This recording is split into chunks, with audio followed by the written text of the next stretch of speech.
কথা তো কেউ বলতেছে না, দেশের চিন্তা করতেছে না। যদি দেশের চিন্তা করতাম তাহলে যে বড় দলের জন্য আজকে আমাদের সবকিছুর অন্তরায় মনে হচ্ছে, সে তারা যেভাবে অত্যাচার শুরু করছে, যেভাবে নিপীড়ন শুরু করছে, যেভাবে নিজেরা মারামারি করছে, আধিপত্য বিস্তার, এর যে দল চালানোর জন্য আর্থিক যে অবস্থা সেটা তান্দার মাধ্যমে তুলে সেই দল পরিচালনার কর্মকাণ্ডে আজকে তারা লিপ্ত। এর থেকে কিভাবে ফিরে আসা যায়? দেখেন আজ এই সরকার, এই বিপ্লবী সরকার বা যাই বলে আমরা গঠন হওয়ার পরে সমস্ত জায়গায় যেই বৃহৎ দলের দ্বারা দেশ শাসিত হচ্ছে। আজকে ডিসি তাদেরকে নিয়ে বৈঠক করে। আজকে আপনি ছোট একটা দল হলেও আপনাকে ডাকতে পারত, ডাকে না।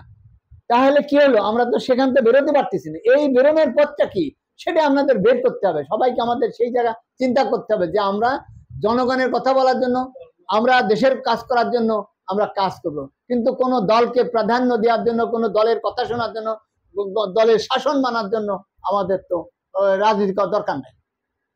সেই জায়গা থেকে আমরা বেরোতে পারছি না। রাজনৈতিক দল শুদ্ধির যে ব্যবস্থা সেই আমাদের নাই। আমাদের প্রত্যেক রাজনৈতিক দলকে আগে শুদ্ধ হতে হবে। প্রত্যেক ব্যক্তিকে রাজনৈতিক দলের ন্যায় এবং আদর্শের ভিত্তিতে চলতে হবে। আমি মনে করি, আমি একটু উদাহরণ দিয়ে বলি। দেখেন আজকে আমি তিতাস গ্যাসের ওই ইয়েতে বাংলা কারণ বাজার দিয়ে আসেন, ওখানে একটা বিরাট সাইনবোর্ড আছে যে শ্রমিক দল, তিতাস শ্রমিক দল। এরকম দেখেন ইতিপূর্বে আমরা কি দেখেছি? ওই তিতাস, তারপরে শ্রমিক দূত লীগ, বিদ্যুৎ শ্রমিক লীগ, তারপরে আপনার ওয়াসা শ্রমিক লীগ, রাজনীতি এরাই করেছে। এই এরা মিছিল নিয়ে আসতো, এই এরা দলঘাড়ি করতো, এবং এদের এই প্রভাব প্রতিপত্তির মধ্য দিয়ে এই সমস্ত অর্গানগুলো নষ্ট হয়ে গেছে। দলীয় প্রভাব করে তারা নিয়োগ দেয়, টেন্ডার নেয়, সবকিছু নেয়। এখন কেন এটা দেখা হচ্ছে না? এদের কেন প্রতিবাদ কেউ করে না? এইটা কেন? আজকে কি কোন দলীয় সরকার আছে সেখানে শ্রমিক দল সাইনবোর্ড থাকবে কেন? ওই বিদ্যুৎ শ্রমিক দল থাকবে কেন? এই যে নষ্ট রাজনীতি, এই যে দলীয়করণের রাজনীতি সমস্ত ডিপার্টমেন্ট গুলোকে নষ্ট করেছে। আজকে দেখেন জাতীয় গৃহায়ণ কর্তৃপক্ষের মতো জায়গায় সরকারি প্রতিষ্ঠানে সেখানে শ্রমিক দল তৈরি হয়েছে, শ্রমিক লগের সাইনবোর্ড বদলায় এই করেছে। শুধু সাইনবোর্ড বদলানোর রাজনীতি করতে হয়, তাহলে আমাদের রাজনীতি করার দরকার নাই। দেশকে নিরপেক্ষতা আনতে হবে।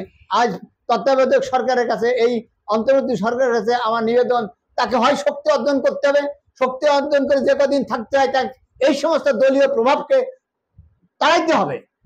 এবং তারা মনে করছে যে এই বিপ্লব যে আমরাই করেছি, এই দল মনে করে আমরা করছি, ওই দল মনে করে আমরা করছি। আসলে সাধারণ জনগণ করেছে, এটা তারা স্বীকার করতেছে না। এইটা স্বীকৃতি আনতে হবে। আগে স্বীকৃতি আনতে হবে যে ওরাই শুধু করে নাই, সাধারণ জনগণও করেছে। এই সাধারণ জনগণের দ্বারাই কিন্তু এই বিপ্লব এত দ্রুত হয়েছে। অতএব এই যে অবস্থা, আমরা যারাই এখন রাজনীতি করি, আমরা দল নিবন্ধন করি ওই পর্যন্তই, কিন্তু দেশের যে কাঠামো, দেশের যে প্রচলিত শাসন ব্যবস্থা, দেশের যে অবস্থান, যে সেই জায়গায় আমরা কিন্তু কেউ চিন্তা করতেছি না। এই চিন্তা কিভাবে করবো? আমরা এই সব ছোট দলকে পরিবর্তন করতে পারবো? এখনই সময় যে এই নিরপেক্ষ সরকার যদি এই দলীয়করণের প্রভাবকে দূরীভূত না করতে পারে, এবং সেটা গ্রাম থেকে এই শহর পর্যন্ত, কেন্দ্র পর্যন্ত সমস্ত জায়গায় হাত দিয়ে বাঁচতে হবে। এই কিছু আমি এনসিবি তাদের সাথে অত ভালো পরিচয় নেই, যদিও সেদিন ওনাদের একজন ডাক্তার আমাদের প্রোগ্রামে গিয়েছিলেন। আমি বলতে চাই, এনসিবি তৈরি হলে কেন? বিপ্লবের মধ্যে দিয়ে দেশের কথা বলার জন্য। তাদের উচিত যারা উপদেষ্টার কাছে যেতে পারে, যারা সরকারের সাথে কথা বলতে পারে, এই পর্যায়ে নিরপেক্ষ নির্বাচন যদি আমাদের যেতে হয়, এই সমস্ত দলীয় প্রভাবকে ভেঙে ফেলতে হবে। তাহলেই সাধারণ জনগণ মনে করবে যে না, আমরা ওই দলীয় প্রভাবের বাইরে আছি, আমরা যাকে পরিবেশ তৈরি করতে হবে, নির্বাচন তাহলে সঠিক হবে। আমি আরো বলতে চাই যে আজকে যদি আমার এলাকায় যে রাতের বেলায় এই যে প্রভাব এখন আছে, এখন নির্বাচন দেওয়া হয়, ওই প্রভাবশালী দলের লোক যে বলবে যে কালকে আমার গ্রামের ভোট তুমি সব দিবা, তাহলে পরের দিন বেরোতে পারবা না। এই কথা দিয়ে বলে কোনো শক্তি নেই। আমার এলাকা তো আমি দেখতেছি কি প্রভাব কাটানো হচ্ছে, সেখানে কিভাবে মারামারি করা হচ্ছে। অতএব এই জিনিসটাকে যতক্ষণ পর্যন্ত নিউট্রালাইজ না করা হবে, ততক্ষণ পর্যন্ত নির্বাচনও সুষ্ঠু হবে না, জাতির আকাঙ্ক্ষা পূরণ হবে না, এবং বাংলাদেশের যে বিভিন্ন সময় যে বিভিন্ন আন্দোলনে আমাদের মানুষ, জনসাধারণ, ছাত্র যাই নিহত বা শহীদ হয়েছে বা শারীরিকভাবে পঙ্গুত্ব বরণ করছে, তাদের সব কিছু বৃথা হয়ে যাবে। আমরা তাই আমার সে সুযোগ এখনো হয়নি। আমার কথা হয়তো শুনবে কিনা জানি না। আমার কথা হচ্ছে যে দেশের রাজনীতি মাঠকে নিউট্রালাইজ করতে হবে। দেশের কোনো অফিস আদালত কোনো দপ্তর যেন না মনে করে যে আমরাই এখন ক্ষমতায় আসবা, আমরাই রাজনীতির শ্রেষ্ঠ দল। আমরা যতগুলো দল আছি, ওই বিএনপি আপনার কিন্তু কোনো পাত্তাই দেয় না, জানাতে ঢুকতেই পারবেন না।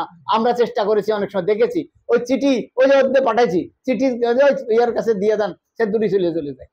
অতএব আপনারা যাই মনে করেন, যদি সে সবাই যদি সে যে হয় রাবণ, সে যে হয় যায় লঙ্কায়, সে যদি রাবণ হয়, তাহলে দেশের কল্যাণ হবে না। অতএব ওনার দলকে আমি আহ্বান করব, তারা জিনিসগুলো অনুধাবন করুন। কারণ আমরা গ্রাউন্ড লেভেল থেকে আমরা রাজনীতি করে আসছি। ৭৩ সালের নির্বাচন দেখেছি, সেই ৭৩ সালের নির্বাচন কিন্তু আওয়ামী লীগ কাউকে পার্টি প্রার্থীদের নেই, কোনো দলকে সেখানে ভোট দিতে দেয়নি। সেই কালচার সেদিন থেকে শুরু হয়েছে। সেই কালচারের পর কি হলো, যে ৭৫ গেল, জোর করে বিএনপি কিন্তু ক্ষমতায় আসে কি করে, জোর করে দল তৈরি করে। জিয়াউর রহমান কি করে, মার্শাল্লাহ দিয়ে ক্ষমতায় নিয়ে হাওয়ান ভোট না নিয়ে তারপরে কি করলো, নিজে নির্বাচন করলো। নির্বাচন করে সব ডিসিএসপি তে বলেছে যে আমি এই জাতীয়তাবাদী দল করলাম, আমার কমিটি করতে হবে। তখনকার সময় আমি সঠিক কথা যেটা বলছি, আপনাদের সাথে ভুল হতে পারে, তখনকার সময় বিএনপি বা প্রভাবশালী লোকজন যারা ছিল তাদেরকে দিয়ে দল গঠন করা হলো, এবং সেই দল ক্ষমতায় থেকে দল গঠন করা সহজ। যেমন বিপ্লবের মধ্যে দল গঠন করেছে, সেটা একটা হতে পারে। আর ক্ষমতায় যে দল গঠন করা, তার নেতৃত্বে দল গঠন করা সহজ। আপনি আজকে যান, আপনি দেশের কয় জায়গা আপনি কমিটি করতে পারবেন? আপনি নিজে বুকে হাত দিয়ে বলেন তো সবাই, এখানে সম্ভব কিনা? সম্ভব না। কিন্তু যারা ক্ষমতায় থাকে, দল করেছে, তারা দল গঠন করেছে। তারপরে গেল, তারপর বিএনপি যা করার তা তো করেছে।